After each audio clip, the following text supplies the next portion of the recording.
ആരെങ്കിലും ഞങ്ങളെ സഹായിക്കൂ. ദൈവത്തെ ഓർത്ത് ഞങ്ങൾക്ക് എന്തെങ്കിലും തരൂ.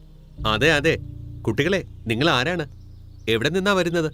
ഞങ്ങൾ രണ്ടുപേരും അനാഥരും വൈകല്യമുള്ളവരുമായ പക്ഷികളാണ്. ഞങ്ങളുടെ ഏക ഭക്ഷണ സ്രോതസ് ഞങ്ങളുടെ അമ്മയായിരുന്നു. അവരും മരിച്ചുപോയി. അവരുടെ വാക്കുകൾ കേട്ട് ദയാലുവായ തത്തയുടെയും മൈനയുടെയും ഹൃദയമുരുകി. അങ്ങനെ പറയരുത് കുട്ടികളെ. ഇന്നു മുതൽ നിങ്ങൾ രണ്ടുപേരുടെയും വീട് ഇതാണ്. നിങ്ങൾ രണ്ടുപേരും എപ്പോഴും ഞങ്ങളുടെ കൂടെ ഉണ്ടാകും. ഇത് കേട്ട് സോനുവിന്റെയും മോനുവിന്റെയും മുഖത്ത് പുഞ്ചിരി തെളിഞ്ഞു. വരൂ കുട്ടികളെ, വീട്ടിലേക്ക് വരൂ. എന്നിട്ട് വയറു നിറച്ച് ആഹാരം കഴിക്കൂ. ശരി ആന്റി. തത്തയുടെയും മൈനയുടെയും ഒപ്പം അവർ രണ്ടുപേരും വീട്ടിനകത്തേക്ക് പോയി. വാ, ഇന്ന് നല്ല രസമുണ്ട്. കുട്ടികളെ, ഇന്നു മുതൽ നിങ്ങൾ രണ്ടുപേരും ഇതുപോലെ കൃത്യസമയത്ത് ആഹാരം കഴിക്കും. ഓക്കെ? ശരി ആന്റി. നിങ്ങൾ രണ്ടുപേരും വളരെ നല്ലവരാണ്.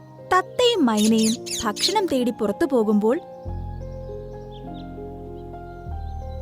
ഇവർ രണ്ടും ചുറ്റിത്തിരിഞ്ഞ് തിരിച്ചു വരും.